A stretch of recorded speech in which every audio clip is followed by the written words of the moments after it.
Good morning, good afternoon, good evening, wherever in the world you might be. I am Nicole BC, and you know everything.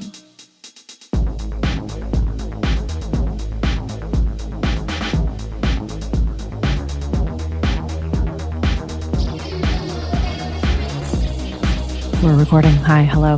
Okay, y'all. So the radical act of being. This episode's going to be a little sloppy.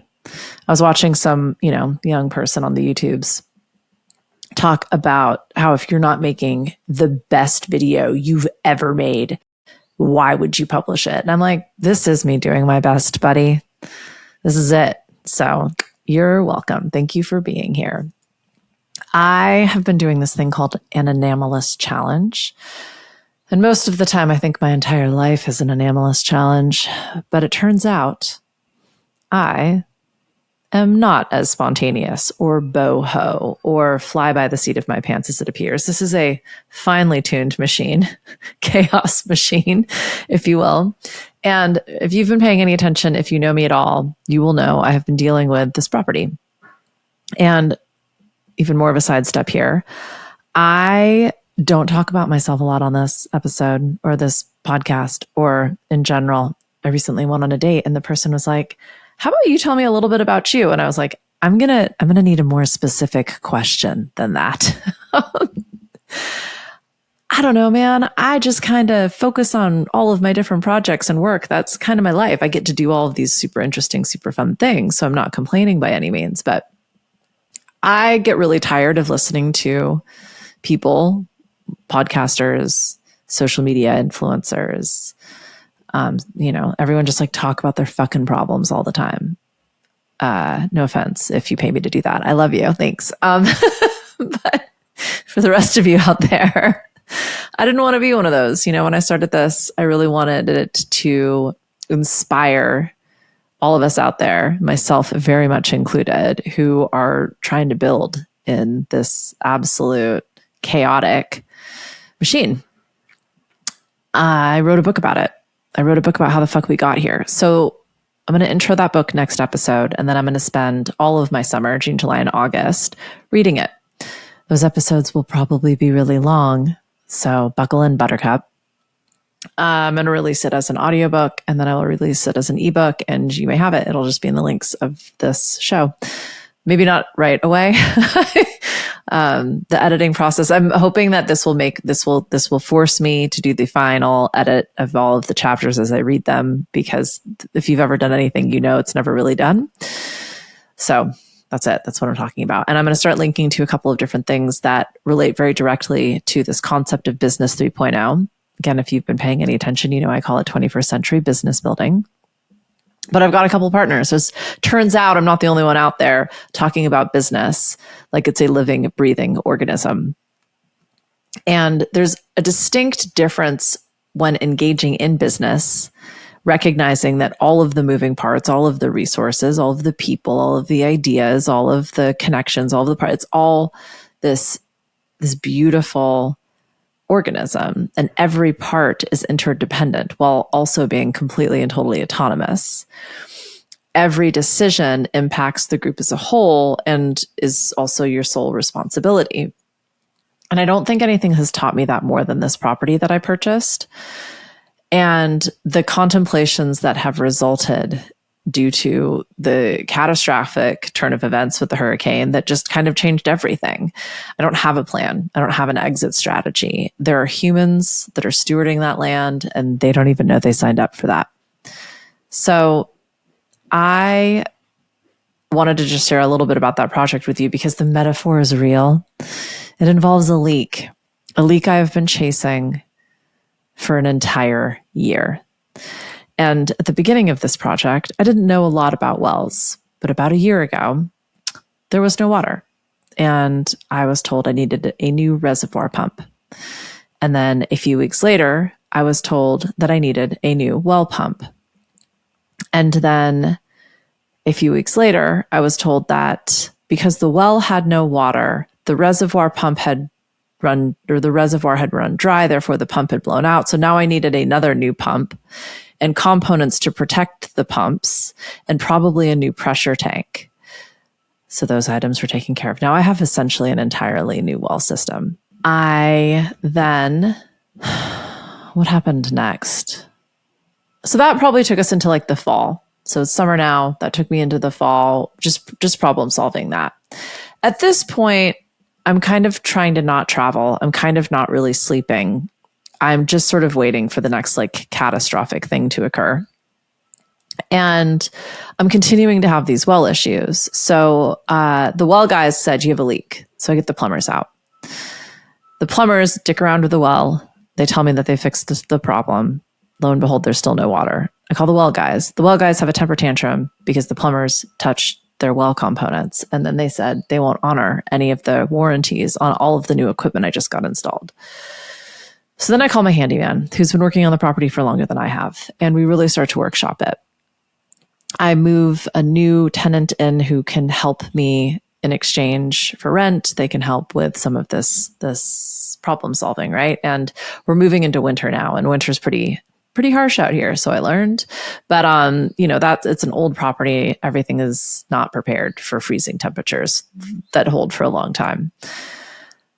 So I'm just kind of doing my best. We have an ice storm. Everything not only freezes, but explodes because water contracts when frozen. So then I am dealing with that, which are lots and lots and lots of leaks. And also everything being so cold, you can't actually like get in there and do anything. Meanwhile, the well is still continuing to stop and start, but I have these components now that tell you what's going on. And I keep getting this like overload warning. And what I realize is that the electricity that runs to the well is essentially raw. Like if you walked on the ground, you would get shocked. This tenant that was meant to be helping, he had a little joint hanging out of his mouth, and he like walked out there one late night to see why there wasn't any water. And he said he got so fried the actual joint like exploded in his mouth. You got to laugh when you can, right?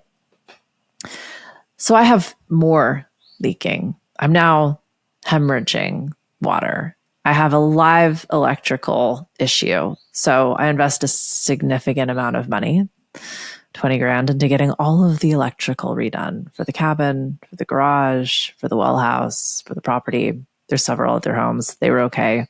They all got their electrical redone because of the hurricane. This literal leak is becoming this metaphorical leak. I gave up on sleep at the beginning of the year. Ice storm happened in February. And what's so fascinating about all of this is like that storm was kind of a nothing burger for everybody else, kind of like the hurricane for some people. And you have to really start wondering, like, what am I manifesting? What am I calling in? What is the worry actually doing? Because it's not solving the problem. It's not preventing completely random happenstance from occurring. It's potentially just focusing my energy on the thing that I don't want to happen. And then it keeps happening over and over again. Interesting string of events. And I realize I'm no longer just reacting to one problem. There's this accumulation of generalized uncertainty, and it's starting to eat me alive. I think everyone has been experiencing this generalized sense of uncertainty. And the thing is, and as much as we were developed, our brains are vigilant, looking for danger, looking for that bear chasing you down the road, right? We talk a lot about this, like your physical body doesn't really know the difference between getting a shitty email and the bear. It reacts the same. Been there, done that, bought the t-shirt. But new research and new data is coming out that talks about this idea of generalized uncertainty versus episodic stress. A storm comes in, you survive the storm, your nervous system should exit storm mode.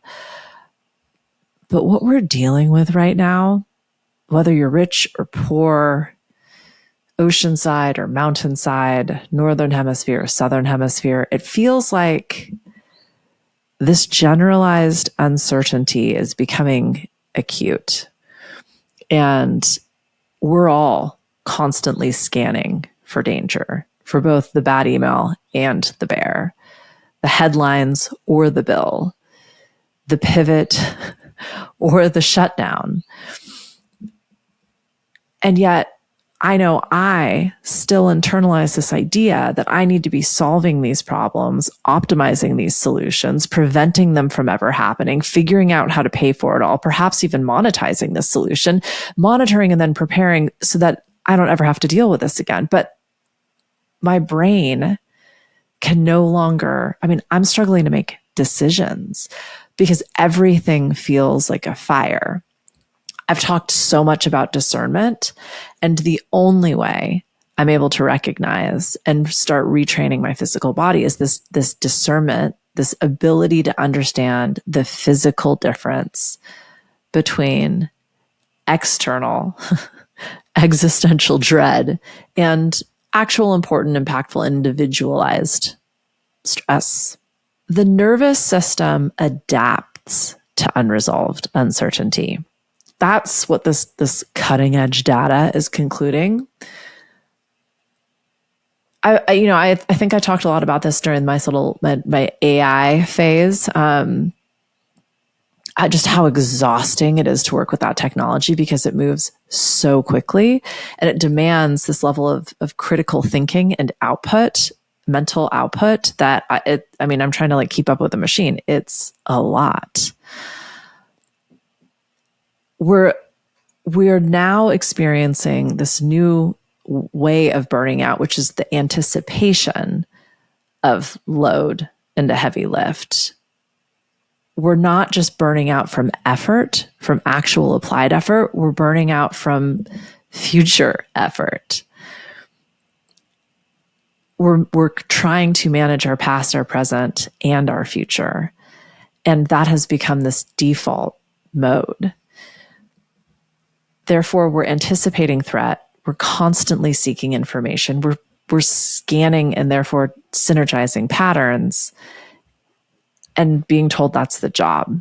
Raised for overworking, hypervigilance, constant availability, over-responsibility, and endless optimization. We've referred to that as leadership, ambition, preparedness, responsibility, discipline, being informed. But biologically, these new studies are concluding that the nervous system experiences all of that as unresolved threat, and it's accumulating. And this is why people can't relax. Even in rest, the nervous system is no longer able to sense into the danger has passed. This phenomenon became very obvious to me in this enameless challenge. So I'll link the challenge in the show notes. It's kind of ridiculous. It comes from, I actually did an interview with a reality transurfing expert, and I will share their YouTube channel as well. I can only think of his real name, and I'm trying to remember his YouTube handle, which I'm not even going to try and do that hard right now. Enameless challenge unlocked for the day. So it's basically like every leadership hack system suggests, just switch up your routine. For me, it's shown up much more subtle because in asking myself, what would I do differently right now? My life generally is pretty responsive in the sense that I have many different projects. I'm working with a lot of different people. My calendar is open until it gets completely full, which can happen within 24 hours. So I generally think of myself as being in the flow. But I am forcing everything. And when I stop to do challenges like this, what I immediately discover is how many rules I have. I have to wake up at this time. I have to spend the first few hours of my day doing these activities. I have to have this amount of coffee. I had to stop drinking coffee because my anxiety was out of control. And I was not sleeping at all. And then I was hitting these walls during the day. It was like the same thing when I started working out really hard and lifting heavy weights. And I would hit a physical wall because I was underfueled. I was not eating enough calories. So your physical body is going to tell you what's up, faux show. And in this instance, my physical body was like, we are exhausted. Like how it's a we, might just be a me, anywho. But my mental body was like, but we can't sleep because something's going to happen. We got to be prepared for it. I have absolutely internalized that I should know everything and have an answer to any question all of the time. I can remember as a child feeling that level of responsibility. And asking myself, is this reactive or is this responsive? Is this a typical BZ move, or are we actually thinking about this? It's given me that like very cliche space between thought, feeling, and then action. And I'll tell you what, my friend, I have been scanning for danger. Like even in chill, supportive, loving environments, I'm still waiting. I'm still like sensing into like how can I discover the thing that I don't know what's going to happen next.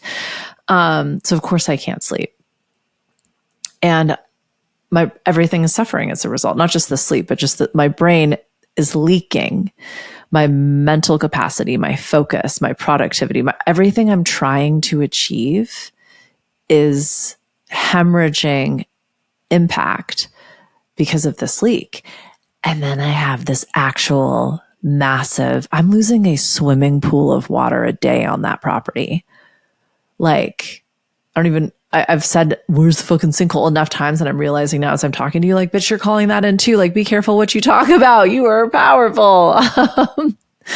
So what I'm doing my best to convey here is that underground leak is 1000% analogous to our nervous systems. There's a cumulative drain occurring. Attention, emotion, financial, cognitive, and we're all experiencing it. All of that shit is going down the drain. We've all started to normalize it. That's our modern lifestyles. It's not collapse from a catastrophic event. It's death by psychological, emotional, spiritual, mental leaks. So that's where the Enamelist Challenge has been really powerful for me, because I have a lot of excuses as to why I am this anxious. And I'm really fucking tired of feeling like this. And the reality is I figured everything out. I didn't do it by worrying about it. And the biggest thing that I've noticed is I can come up with really amazing solutions, but I have to have the space to do that. And if I'm running at 1,000 miles an hour, saying yes to absolutely everything, trying to figure everything out all at once, more now, again, faster, harder, thank you, I can't be creative. There is no space. There is no like maneuvering or malleability in my, I'm making weird hand movements right now for any of you who are just listening, and like, thank you, because I look at my hair sometimes and I'm like, this is just getting worse. We should just be a not video podcast, but I don't know. Spotify likes the video, so I'm a slave to whatever the fuck that is. Focus, BZ. I'm in a group with a handful of people who are also doing this Enamelist Challenge, and what we've all discovered is this concept of presence, this radical act of being. And if in any given moment you really can just say, but like, what do I really want here? What is the right thing to do? So often it's chill the fuck out, take a little nap, breathe. And I know I talk about this all of the time, that the counterintuitive response is likely worth playing through. I'm getting an epic amount of work actually done, and several new opportunities have shown up out of the blue in this space that, quite frankly, my nervous system is demanding, because I can't make decisions and I can't sleep. And between those two things, there's a lot of time and not a lot happening. Or at least that's what my mental interpretation would suggest. But the reality is, when I look back on the last 2 months, holy shit. So what I guess I'm saying is, over these next few months, while I read you my book, so let me know what you think of this title: Why Work Isn't Working, semicolon, the Evolution of Business 3.0. Why work? Yeah. Anyhow, let me know what you think. the whole ethos is modern power is not certainty. It is not security. It is not guarantees. Modern power is this ability to remain present, psychologically flexible, while reality remains wildly uncertain. So we become responsive, adaptive, asynchronous. You respond and adapt in your time, decentralized, creative, connected beings, just being. In order to do that, we got to stop the madness. If you know, you know. That's an old one. Whew, Jesus. But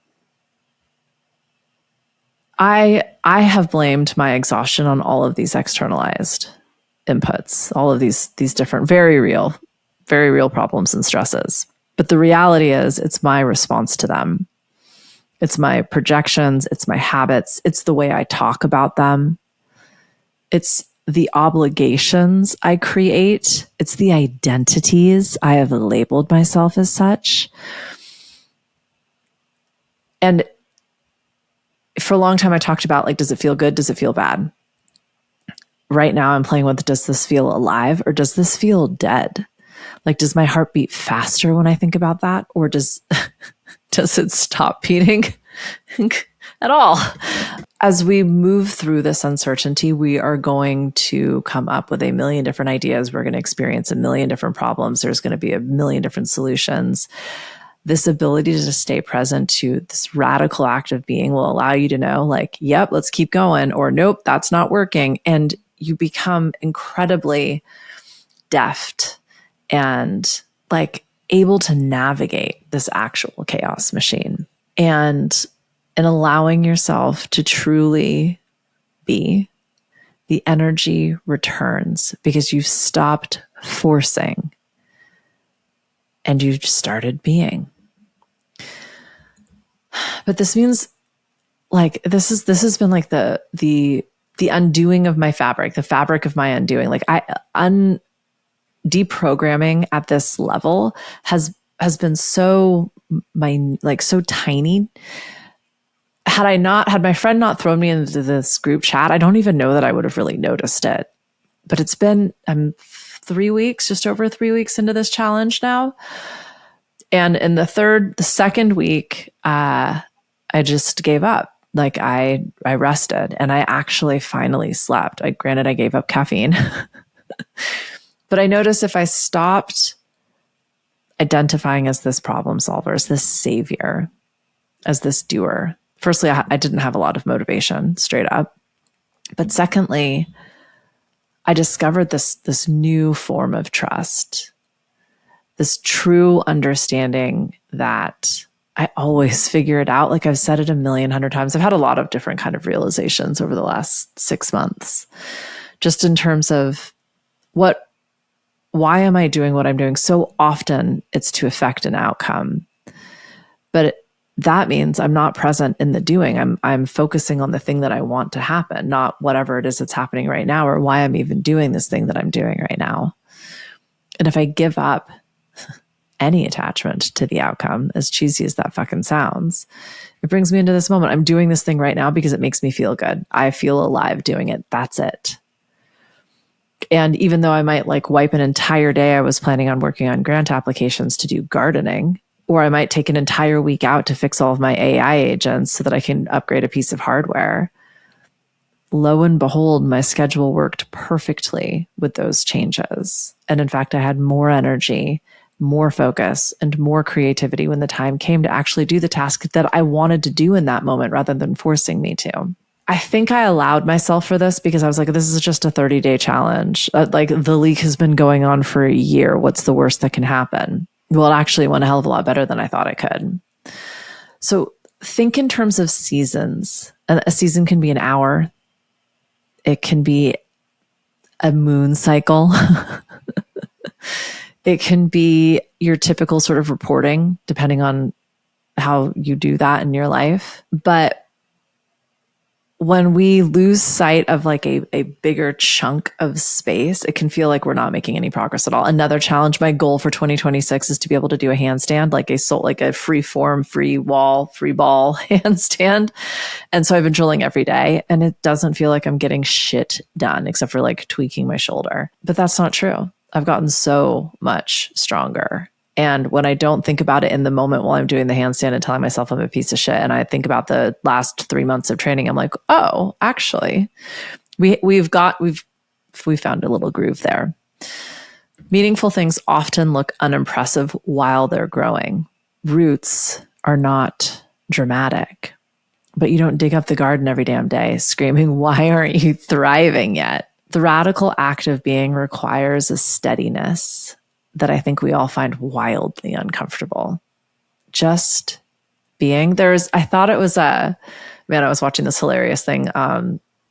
Stephen Colbert is like going off air, as we all know. And so one of his regular guys did a pretty hilarious bit on maxing, but there's nothing maxing.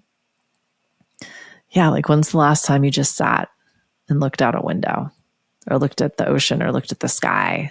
It's probably excruciating, which is probably why you haven't done it in a long time. And I'm not going to tell you to go and take 15 minutes to go and do nothing, but like take 15 minutes and go and do nothing. See what happens. Most importantly, just tune into what comes up. Like the amount of problems I'm trying to solve at night while I'm sleeping is like unacceptable. I've had to really tune in my meditation practice, which I realized had become a problem-solving practice. Not relaxing at all, because not every unknown is a problem to solve right now. Things are growing. Things are forming. You, me, we're building a whole new world right now. We're taking down capitalism. It's a lot. It's a big job. It would become an overwhelming amount of stress, this generalized anxiety that never shuts off. The thing that you're worried about isn't the thing that's going to take you out. And the thing that takes you out is absolutely going to become the best story you ever tell. Clarity arrives in the calm. Truth shows up when we're not even looking for it.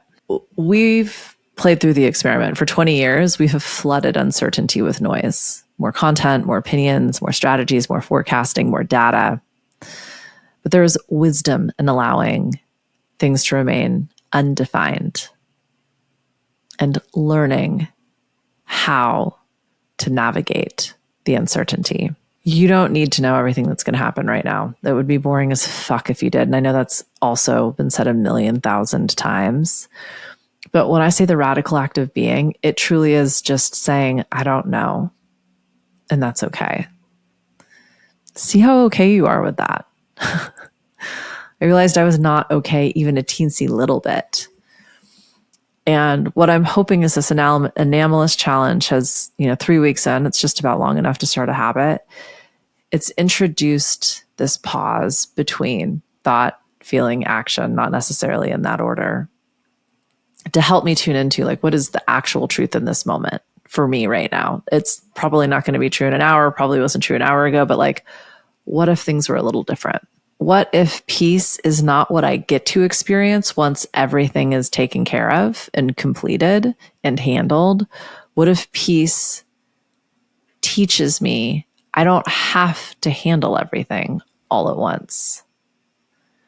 And whatever it is I choose to do, that gets to be my priority in that moment. And that is what I focus on.